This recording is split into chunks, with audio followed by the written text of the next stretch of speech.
Hello everybody, how are you today? Are you okay? I hope so. Are you happy? I hope so. Muraho mwese? Mumeze mute uyu munsi? Ese mumeze neza? Ndabyizeye. Ese murishimye? Ndabyizeye. I hope you are already subscribed here in Liberty Speaking. Nizere ko mwamaze gukanda subscribe. Utarabikora banza urebe video, nuyirangiza ukande hepfo umuto kwanditse subscribe, uhita ukoraho no kuri like ndetse ukirike n'ahantu hari inzogera kugira ngo amasomo yacu ajye akugeraho buri uko tuyasohoye. Liberty Speaking, the best field of study.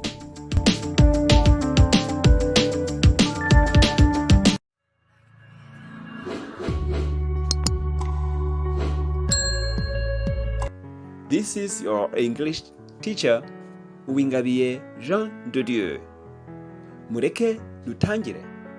Nkaba ndi mwarimu wanyu Uwingabiye Jean de Dieu.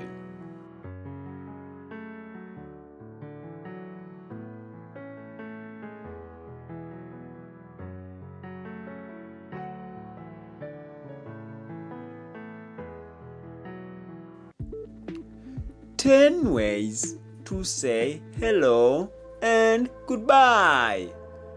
Uburyo 10 cyangwa inzira 10 wavuga usuhuza cyangwa usezera. Hello, muraho cyangwa mukomere. Hi, komere. Hey, komere. Hi there, muraho ye. Howdy, muraho.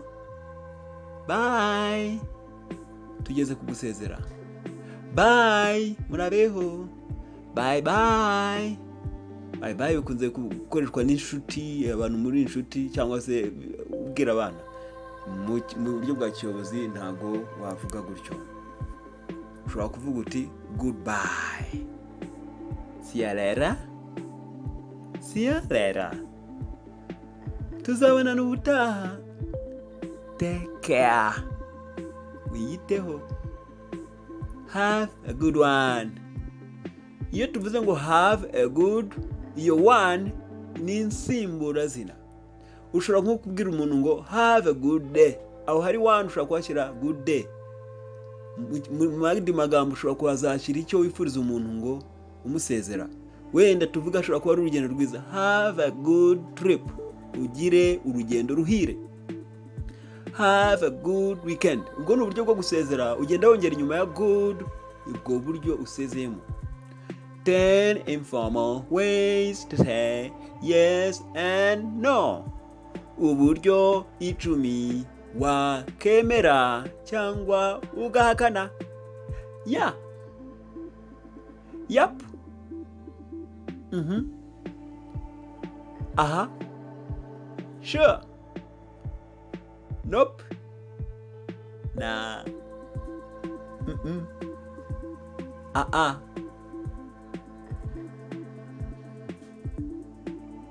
No way.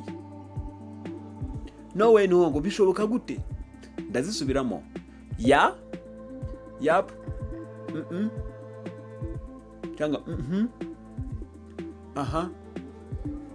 No, sure. Sure, nukwemera. Nope, ugwakana. Na.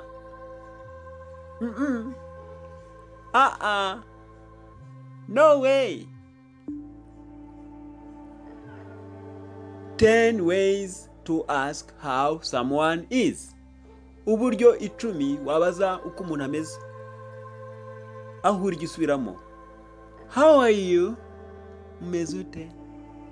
How's it going? Bimeze bite? How you doing? Bimeze gute? Umeze gute? How are things? Ibintu bimeze bite? How is life? Ubuzima se buhagaze gute? How have you been? Wari umaze iminsi, amakuru y'iminsi. How is your family? Mu rugo baraho? What's up? Bite, ni makuru ki udufitiye? What's new? Ni makuru ki ufite? What have you been up to lately? Umaze iminsi mu biki? 10 ways to say how you are. Noneho se wasubiza gute mu buryo 10? I'm fine, thanks. How about you? Meze neza, murakoze. Wowe se? Pretty good. Iyi pretty good ikunze gukoreshwa ku bantu bakunze kubaza how is it going? Not bad. Nayo ni igisubizo ushobora gutanga umuntu akubaje ngo how are you doing? Cyangwa how are things? Great.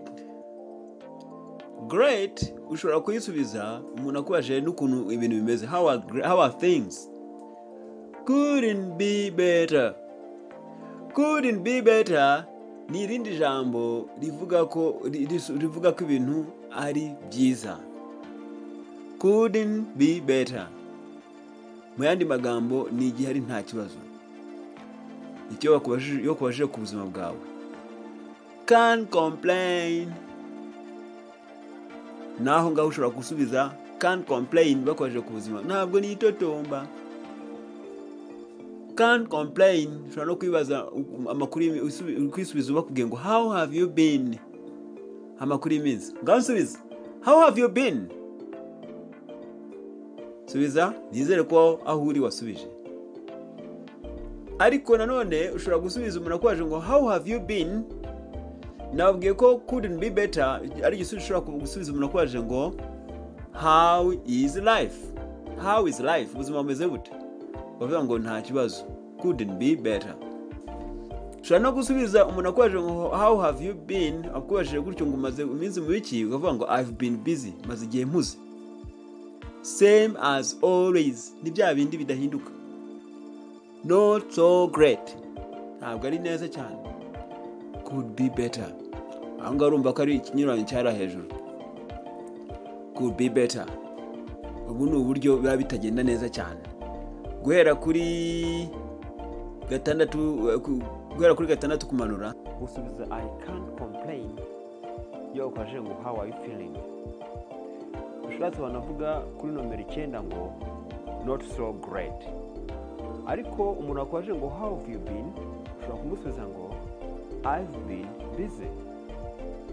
Umaze iminsi umeze gute? How have you been? Ntukubaza ngo amakuru y'iminsi cyangwa se umaze iminsi umeze ute cyangwa se umaze iminsi umeze gute? Asubiza ngo I've been busy. Noneho bakakubaza ngo what have you been up to lately? Cyangwa what have you been up to lately? Bivuga ngo umaze iminsi mu biki? Ugasubiza uti same as always. Ikindi iyo umuntu akwaje how are you feeling? Ushobora gusubiza ngo not so great cyangwa could be better. Iyo atari byiza cyane. Noneho ukuntu usubiza umuntu akubwiye what's up cyangwa what's new ni bimwe igisubizo ni not much. Ngaho nsubiza what's up? Not much. Ngibyo ibisubizo. 10 ways to say thank you. Tugiye kureba uburyo 10 washimira umuntu. 10 ways to say thank you. Thanks. Murakoze. Thanks a lot. Murakoze cyane. Thank you so much. Murakoze cyane. Thanks a million. Murakoze inshuro million. Thanks for your help. Murakoze kubufasha bwanyu. Thanks for helping me. Murakoze kumfasha. I really appreciate it. Ndabyishimiye nukuri. I'm really grateful. Nukuri ndabashimiye. That's so kind of you. Nukuri mungiriye neza cyane. I can't thank you enough. sinabona uburyo mbashimira bihagije. Ibi bikorwa for extremely important things, ku bintu myibega birenze binyengeje akamaro cyane. I owe you one. I owe you one. Nukuvuga ngo nukuri nkwiriye kugushima. This means you want, bisobanuye ushaka, need to do a favor for the other person in the future. Ko nawe uzamwitura ineza kugiriye mu gihe kizaza. Nanjye nzakwitura nukuri. I owe you one. 10 ways to respond to thank you. Uburyo 10 wasubiza umuntu ugushimiye. You're welcome. Nukuri agahoro garuka. Ikaze. Cyangwa se nanjye ndagushimiye. No problem. Nta kibazo. No worries. Ntugire impungenge. Don't mention it. Oya wivuge ibyo. My pleasure. Ndishimye. Anytime. N'ikindi gihe. It was the least I could do. Nta akantu gato cyane nabashije gukora. Glad to help. Neshejwe no gufasha. Sure. Yego.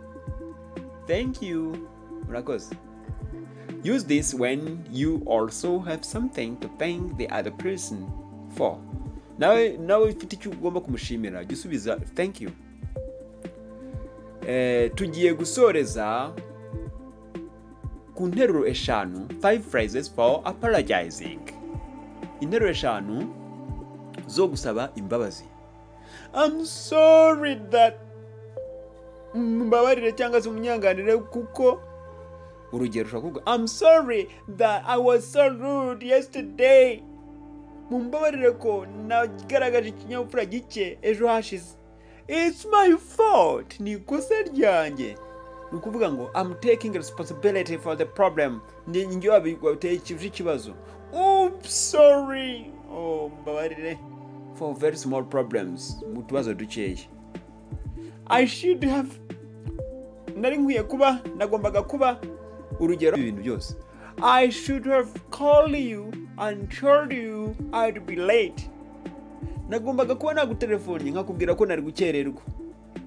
Noneho mu kiyobozi cyangwa mu rwego rw'ubutegetsi barasubiza ngo usaba imbabazi bavuga ngo I apologize for. Ushobora nko kubibwira boss wawe, mbasabye imbabazi kubwo. Katuvuga nk'urugero wakerewe uravuga ngo I apologize for the delay. Mumbabarire kubwo gukererwa. Ni gute wasubiza umuntu agusabye imbabazi? 5 ways to respond to an apology. Uburyo 5 wasubiza umuntu ugusabye imbabazi. That's okay. Ntacyo bitwaye. It happens. Bibaho. No problem. Nta kibazo. Don't worry about it. Ntuhangayike. I forgive you. Ndakwabariye. Aha ni for serious problems, ku bibazo bikomeye cyane by'ingutu. Uyu mwanya nshuti bakunzi mudukurikiye, tukaba tugeze ku musozo. We are at the point of the end, dear viewers. Nkaba nari umwarimu wanyu ubakunda cyane, Uwingabiye Jean de Dieu mu Rwanda. That was your English teacher who loves you so much from Rwanda. Ntibagirwe gukanda subscribe. Ni karaka kabuto k'umutuku kari hasi gasa n'amaraso. Kari hasi k'umutuku cyane. Wandikeho ukoreho n'urutoki. Niba ufite telefone ya smart, kanda hariya handitse subscribe. Niba nabihinduye ibara, urahita ubona inzogera ku ruhande. Utukirikaho kuri iyo nzogera. Utukirika hejuru handitse ngo all notification. Hirya urareba ahantu hari utuganda tumeze gutya, kamwe kareba hejuru akandi kareba hasi. Ukore kukareba hejuru urabu udukunze. Like, ubwo wishimiye amasomo yacu. Natwe tuzakugezaho uko tuyabashije kuyaploadinga cyangwa se kuyamanura hano kuri iyi channel. Thanks for watching. Bye bye for now. Mwakoze kutureba. Tubaye tubaseze. Liberty speaking, the best field of study.